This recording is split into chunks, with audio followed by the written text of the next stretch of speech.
Jet Edge Omnijet and Omnijet with Permaline 2 abrasive adapter is a tool to turn the water on and off going through an orifice.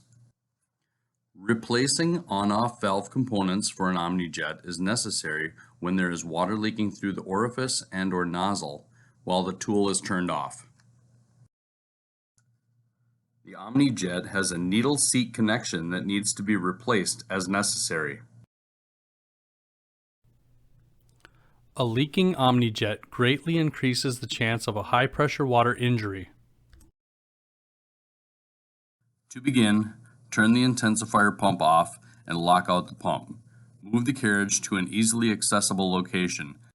On most machines, there will be a hand valve to turn off the water flow to the head. Turn the valve clockwise until it stops. Verify that there is no pressure on the high-pressure water gauge. On the machine controls, click on the Configure Jet screen on the top middle of the display. Enable only the water jet you will be repairing and disable the rest of the water jets and abrasive. Turn the hand off auto switch to hand and use the push buttons at the top of the screen to enable the air to the Omnijet. Verify there is no water coming from the cutting head.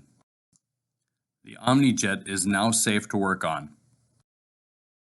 If replacing the on-off valve components using a Permaline abrasive head, remove the abrasive inlet tubing. Using a 1 1/8 inch wrench and a 1 5/16 inch wrench, loosen the gland nut on the Permaline abrasive head. Loosen the adapter to the valve body and remove. You will need a 1 inch wrench and a 5/8 inch wrench.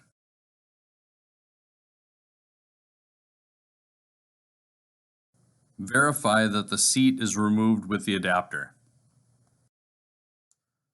For water-only mounts, you will need a 1 inch wrench and a 3/4 inch wrench. The seat may stay in the valve body. Remove using a finger or a plastic dowel. You can now turn the air supply off to the head. Remove the air line to the top of the Omnijet. Different ultra-high pressure tubing configurations have been used. The most typical installation is using an inlet adapter to tighten the Omnijet valve body to the mounting collar. For those installations, loosen the ultra-high pressure line connection going to the inlet adapter using a 13/16 inch wrench and a 5/8 inch wrench. Remove the line and cap the end so debris does not enter.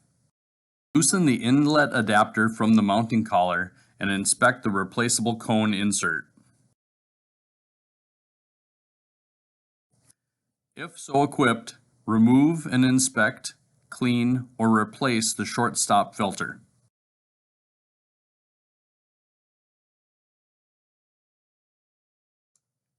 Remove the Omnijet from the mounting collar. On the workbench, use a 7/8 inch wrench on the air valve and a 1 inch wrench to remove the valve body. You can also place the bottom flats of the valve body into a vise to remove the air valve. Insert the small end of the seal tool into the outlet end of the valve body and press the entire needle bearing, and seal out of the valve body. Some effort is needed to push the components out of the valve body. Clean the valve body and inspect for wear. The location of the weep hole that is leaking will tell you where the issue is. If the leak is coming out of the top weep hole, the high pressure seal has failed. If the leak is coming from the bottom weep hole or leaking from the threads on the orifice adapter, the connection point between the seat, the mount, or valve body is the issue.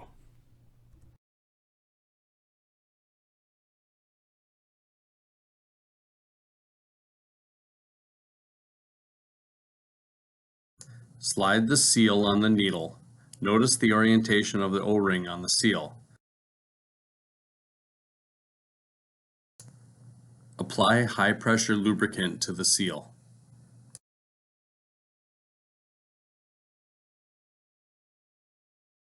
Slide the needle through the needle bearing. Notice the needle bearing orientation.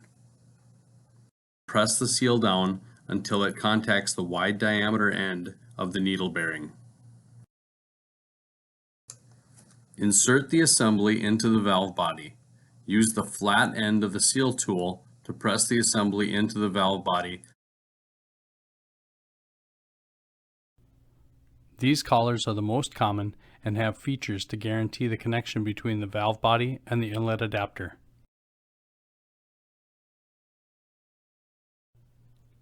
To fully take advantage of the locking valve body, the appropriate collar should be utilized.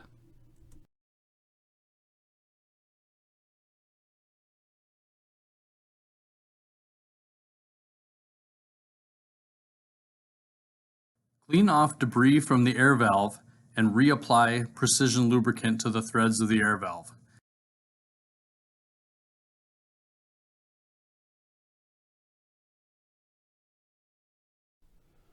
Securely tighten the air valve to the valve body. Tighten on the bench using 2 wrenches.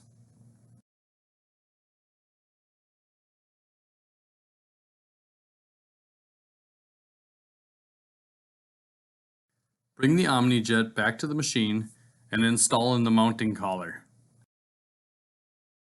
Check both tapers of the cone for damage and pitting. Replace the bullet in the inlet adapter if necessary.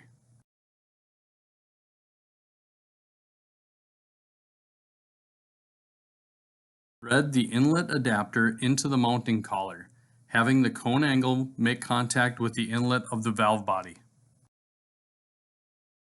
Tighten the inlet adapter to the head using a 13/16 inch wrench. Install airline connection and turn on air. On the controller, enable the cutting head to apply air to the Omnijet.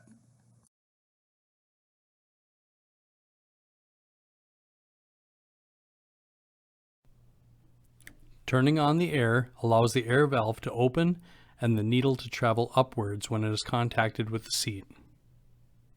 Failure to do so will cause damage. If using a Permaline 2, install the seat on top of the adapter. Note the orientation. Use precision lube on the contact points of the seat and the threads of the adapter. Install into the valve body.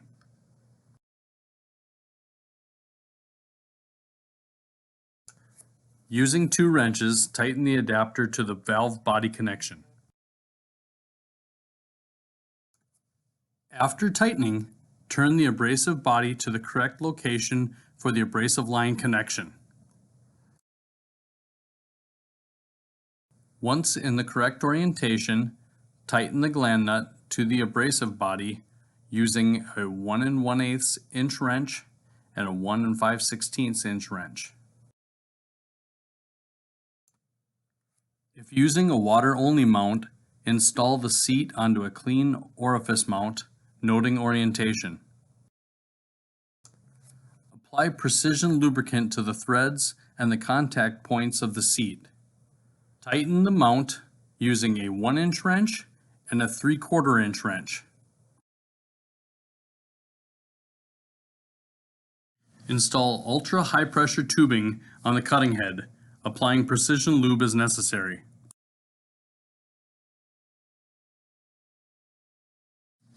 Tighten the line connection.